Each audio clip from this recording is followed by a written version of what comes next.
Today we're back at the wedding venue. We visited this last year. Now at that time we didn't have anything to do with the weddings. We were working on a swale where they keep their horses.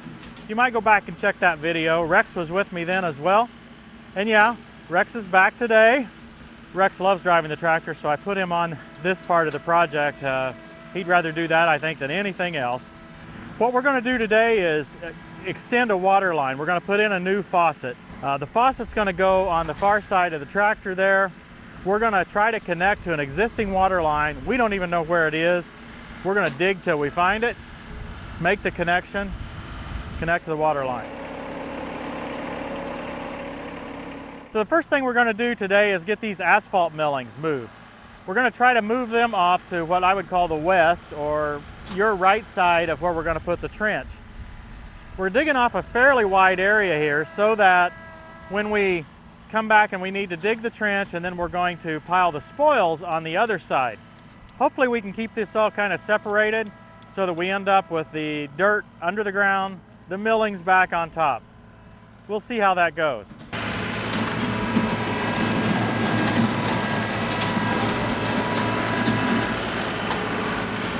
I don't think your back dragging is doing much, but that forward is doing a good job. For some reason, the four-wheel drive won't engage this morning. Not sure if the lever's disconnected or really what's going on yet.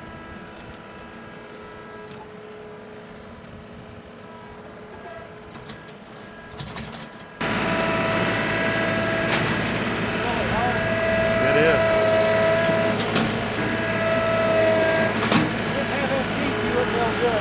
No, but once you're getting it broke through, then you're fine. Yeah. Rex has just stated the obvious. Without the tooth bar, we'd have no chance of doing this. Check out the tooth bar and a whole bunch of other useful accessories at heavyhitch.com. Don't forget code TTWT for 5% off. These millings are tight, really hard.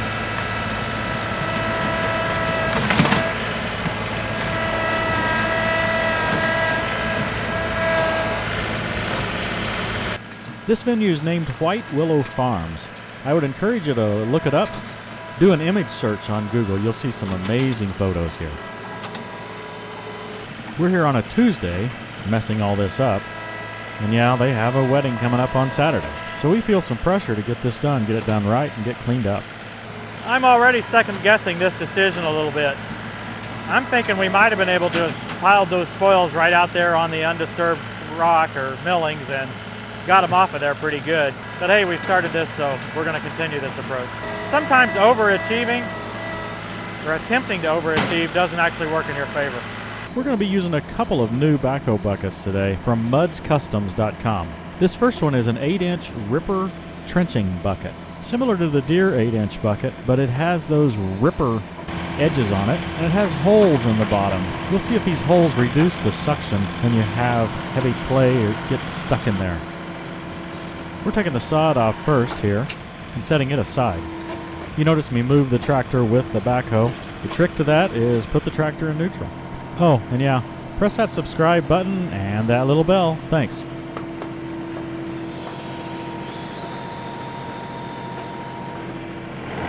I want to be at least 3. I don't want it to breeze on him.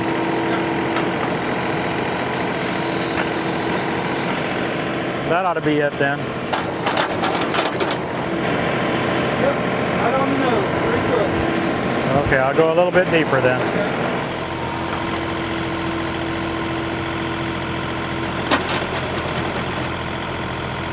Man.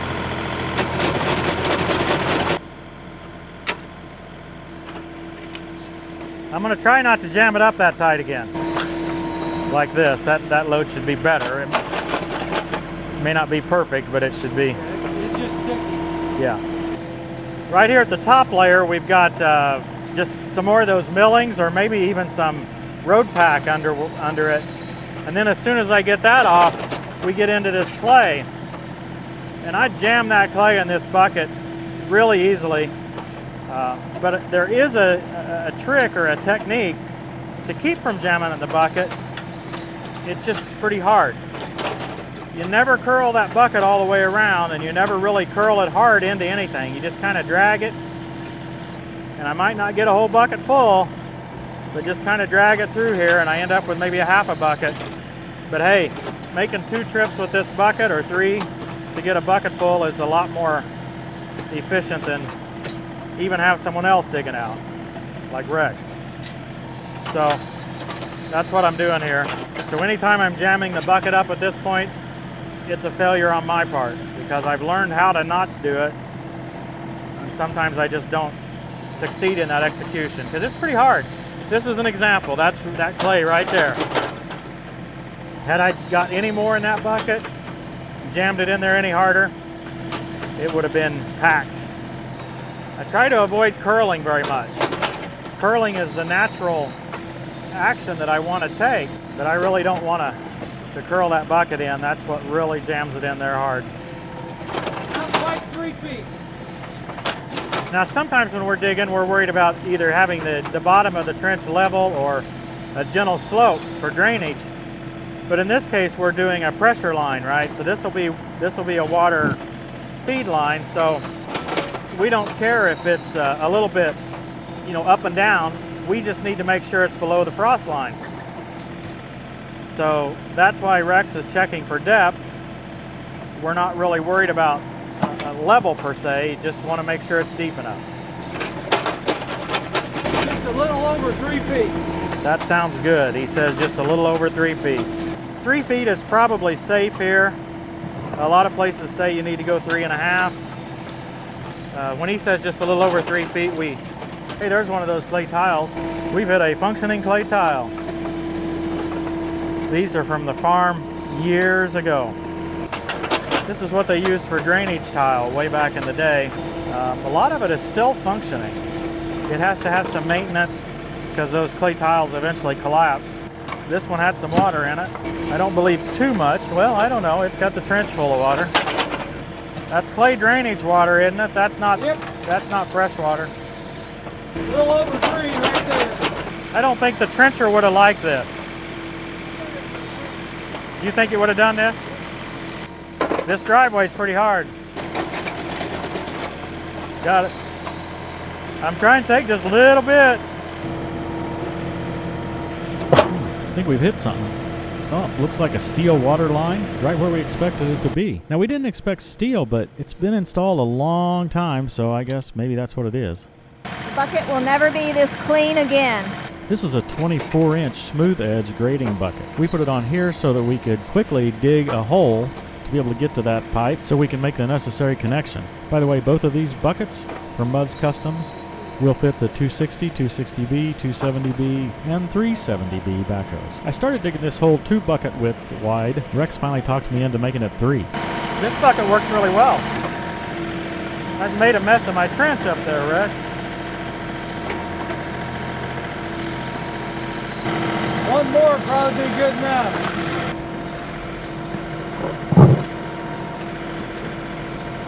I'm gonna get down there with the shovel, Tim, and then when I get it out there, you can dip it out. I'll crumb it, yeah. Yeah. Got a joint right there? Of course, the old boys, that's what they did was couplings like that. We had messed around with that pipe long enough that we had a dripping at that coupling. Yeah, we don't know for sure that this is the water line, do we? No. It's awful deep for electric. Yeah, it is. It is. Ready or not, here I crumb. All right. I like that.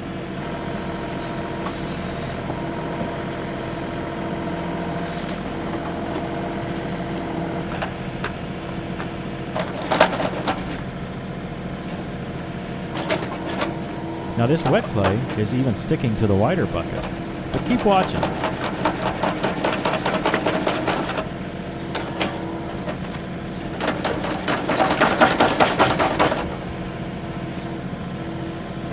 This wider bucket certainly empties that clay out easier, no question about that. I'm able to shake it harder, and with the extra width, the soil doesn't have anything to cling to.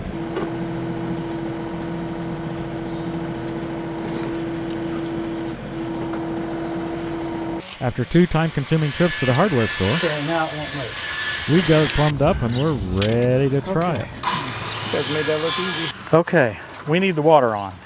Gotcha. I can do that. And when you turn it on, don't do it all at once, just ease it, because if we got a bad fitting, it'll blow out. So just kind of turn on easy. A little more at a time, yeah, keep going. I'm not even feeling any air pressure coming out yet. That should be on. Hope we got the right line. What a mess. We don't even have the right line. What a disappointment. Understand that we started at my house at 8 a.m. this morning, and it's now after 5 p.m. We made 2 trips, 25 minutes one way, to the hardware store to get the right fittings in the first place, and then the line we connected to turned out to be dead. It really fooled us too. When we cut it open, water just streamed out of it. We were certain it was the right line. It lined up perfectly with the 2 existing faucets that were clearly put in years and years ago. The only clue we had was that Joel thought it would be a plastic line. He had teed into the line near the faucet at one end, and it was plastic at that point. Well, we thought maybe it had just been plastic a few feet and converted back to the old steel. We decided to continue using the wider bucket in our search. It doesn't get clogged up nearly as easily as the smaller bucket. In fact, deep enough, though, it really isn't didn't get clogged up at all. Even though I was digging out 3 or 4 times the amount of soil, I think I was able to go faster. Really impressed with this bucket. Anyway, we're digging about 3.5 foot deep, and we expect to find the line before we get to the grassy area. That grass border there is the location of an old fence row. Joel's pretty sure that the line runs on this side of that fence row. You're over 36 right there.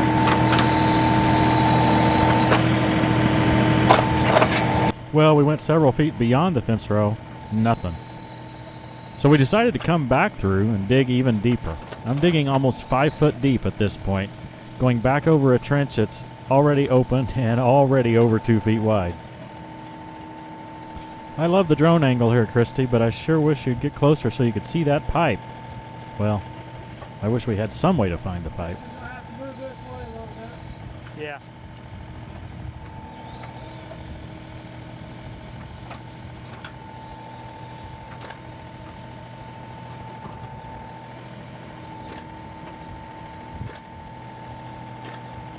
Adding insult to injury, the other 2 guys have an entire structure they built there just today while we were fooling around digging meaningless holes.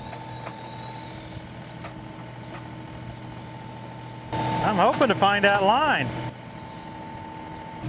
You want deeper into that groundwater there? It's getting harder down there. Okay, what do you think? We're not getting anywhere. Well, do we go on back to where that other pipe is? You're scaring me. Is it? Yeah. Well, I'm held up with these outriggers, but if it does collapse, I don't have any way out. Watch me close.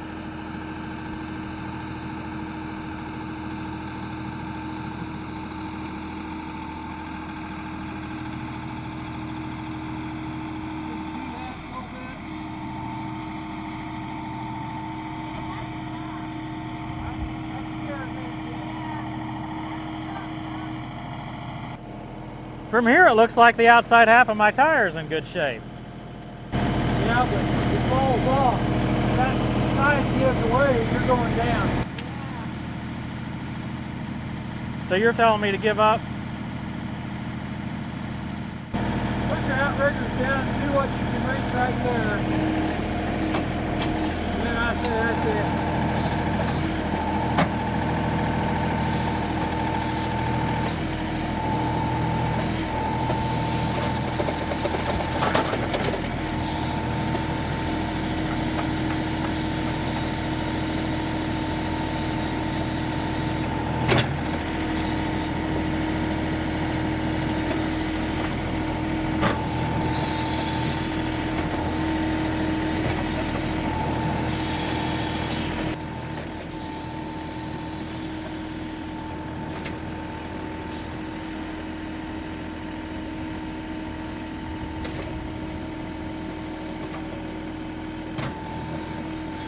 If we're done, then I need you to drive me out of here and I'll keep the thing in the trench here, you know what I mean? I just don't know. I mean, it may be right back by that other pipe. You're about to go in. Yeah, I'm listening. It's scary. Okay. Well, how about if you drive me out of here and I'll manage these guys, you know, and if we start to go in, I'll put them down. Okay, we're ready.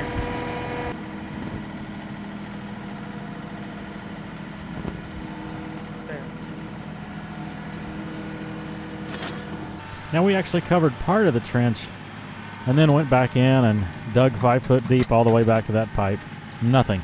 So we'll fill it all back in, get the millings back on top of it, and hopefully get it straightened out so they can have a wedding this weekend, and we'll have to revisit it again later.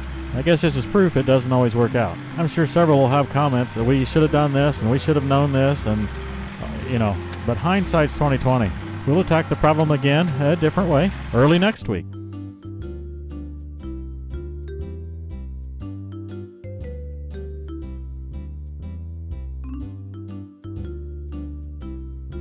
Thanks for watching, everybody. We'll see you next time on Tractor Time with Tim.